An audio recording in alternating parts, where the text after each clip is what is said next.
is Julie, maar ek probeer nog verstaan wat in Maart met my op die pad gebeur het.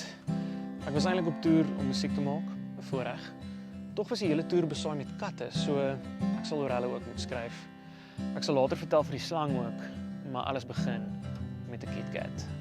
Ek laat weet vir Zanelda oor die KitKat op my bed by die gastehuis in Pretoria en sê, mense, dit was eerder 'n regte kat. Kort daarna wag ek op die sypaadjie vir 'n Uber om my Atterbury teater toe te vat. 'n Kat rit agter my verby. Ek kyk die kat agterna en sien nog 'n kat. En nog een. En nog. Ek hardloop gitaar en al in die straat af. Uiteindelik tel ek minstens 17 katte. Het ek per ongeluk in die hemel beland? Is al Uber in die hemel.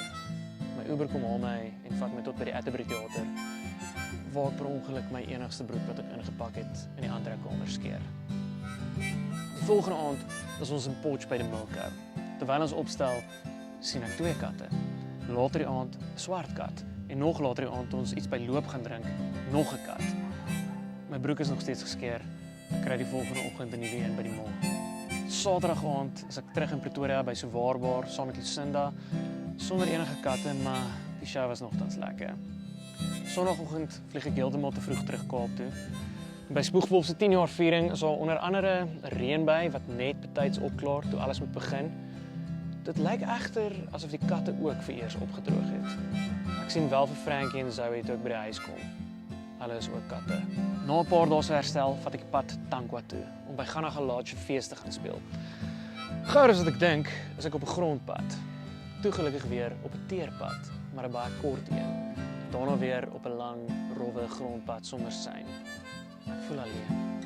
Heelpad onthou ek wegtydskrifartikels oor mense wat vasval en ontwater terwyl hulle probeer om hulle voertuie uit te grawe. Ek ry stadiger as ooit om te verhoed dat iemand jare later op my geraamte in 'n lyntjie steemp afkom. Dit is mooi en verlate. Jaco Meyer en Almroos is uit die noorde op pad en hulle het later vertel van gemsbokke en springkane. Al teken van lewe wat ek sien is al UFO by die Tankwa padstal. Ek stop hier en daar vir foto's, maar het nie een by die UFO geneem nie. Hierdie is die toer van katte, nie aliens nie.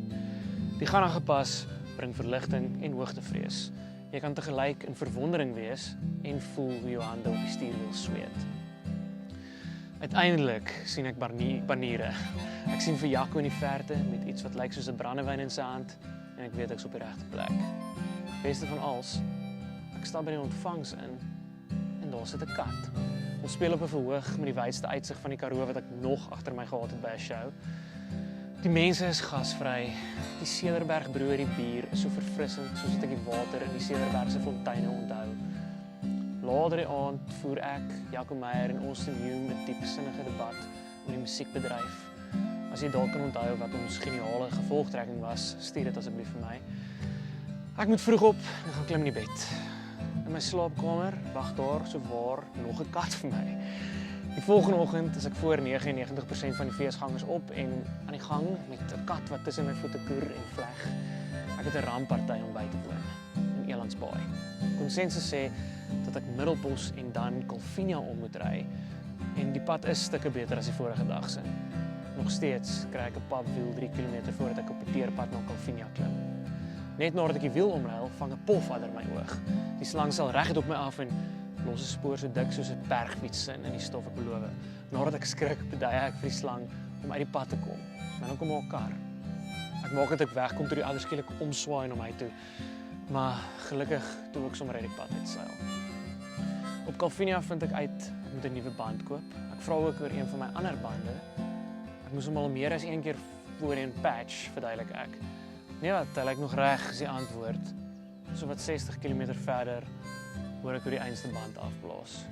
Ek klim uit in die middel van 'n springkaanswerm. Uiteindelik sien ek ook die springkane. Ek seker nie heeltemal in die hemel nie, maar ek voel steeds vreeslik Bybels met al die slange, pla en beproewinge. Nadat ek die tweede wiel vir die dag omgeruil het, bel ek vir Zanelda en bars uit in trane. Daar het lanklaas soveel goed in een dag met my gebeur. En dis tekens van lewe. Kurt Vonnegut het daarvan gehou om te sê ons is eintlik nie baie goed daarin om te weet wanneer dit met ons goed gaan nie. Ek lees hierdie brief en dink, Nes Vonnegut se oom blykbaar graag sou sê, as dit nie lekker is nie, weet ek nie wat is nie. Ek het darm veilig by die bachelors uitgekom, al was ek bietjie laat. En dit was goed.